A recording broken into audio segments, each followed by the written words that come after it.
The stuff we used to do on the radio, not a chance you could do that anymore. It's just a situation where the world changes, you change with it. The proof's in the pudding. Take a camera, drive downtown, and do it in Seattle, do it in Portland, do it in San Francisco, do it in California. And if you don't see what's going on, you're an idiot. If you like socialism, yeah, vote for the NDP. If you like capitalism, vote for the UCP.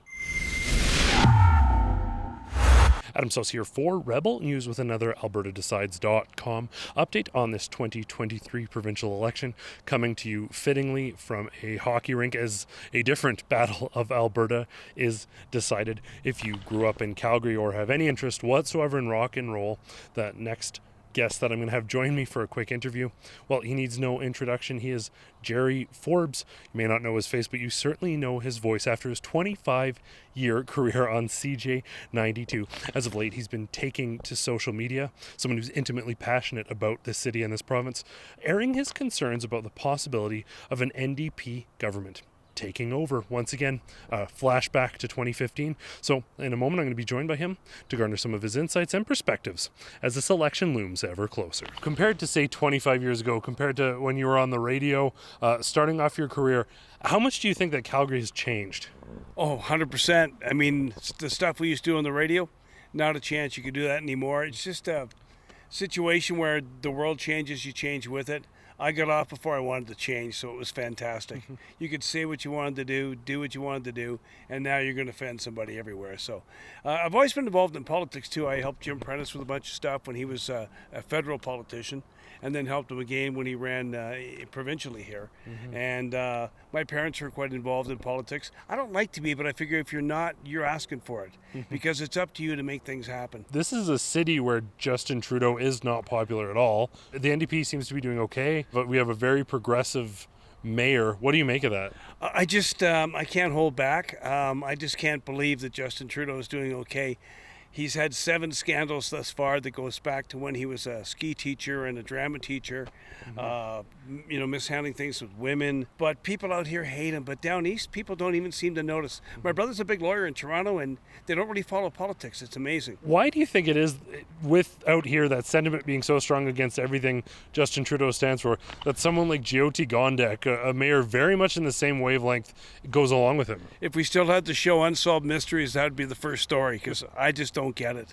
And obviously she's gotten in there. She screwed up the arena deal. They kicked her off that and refused to have her as part of the panel until, provincial politics came along and got that done. Right. And also the lady who's our MLA, or I should say our alderman here, got it done. But she was booted right out of that. She's been booted out of several things. And I think, I don't know if she'll make the term. I really don't. Getting into the sort of looming 2 weeks away provincial election, you've weighed in a lot on that.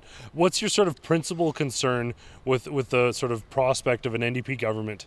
I don't know if people realize you can go on the internet and go on the internet and just type in Alberta NDP and look at all the stuff, the documents that they have on what they want to do to the province. When they first got in back last time, people said, "Oh, it's time for a change." We had the change.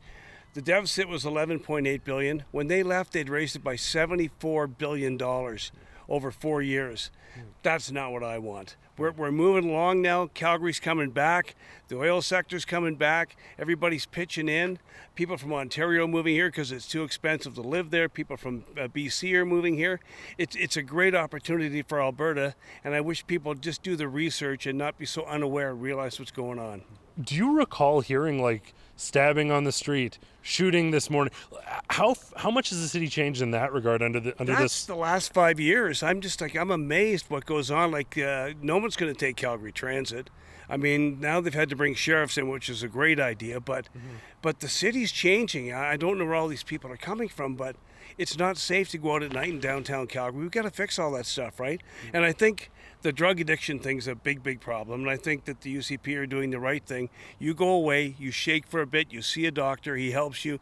They don't give you more drugs and say, well, it's safe, so they can't hurt themselves. It's just a perpetual cycle of always being on drugs, and I know some people disagree with that, but I've had friends that are addicts, and the only way to do it was to go away and get looked after. Maybe not a popular decision. If you talk to nurses, they think the harm reduction thing works. I know addicts, and that didn't work. They just stayed on the streets. A couple guys died. But when these guys went out and got help, and they had to go to the States to get it, they came back and they're not on drugs anymore. If you like socialism, yeah, vote for the NDP. If you like capitalism, vote for the UCP. You know, if you don't want to work that hard, and this is just my opinion, you're go work for the NDP, right? If you're in a union or whatever, I get it. You're going to get more money because Rachel's going to bankrupt the province again and give it to everybody. But if you want a chance to show yourself and have a good life and everything else, I think the way to go is to go Conservative. Just reminding you, in order to ensure that you are the most informed voter you possibly can be as the provincial election looms ever nearer, check in regularly at albertadecides.com. That's where you can find all of our truly independent coverage and in-depth analysis of this election as it unfolds. It's also the spot where, if you're so inclined, you can chip in a few bucks to help us keep up this independent journalism.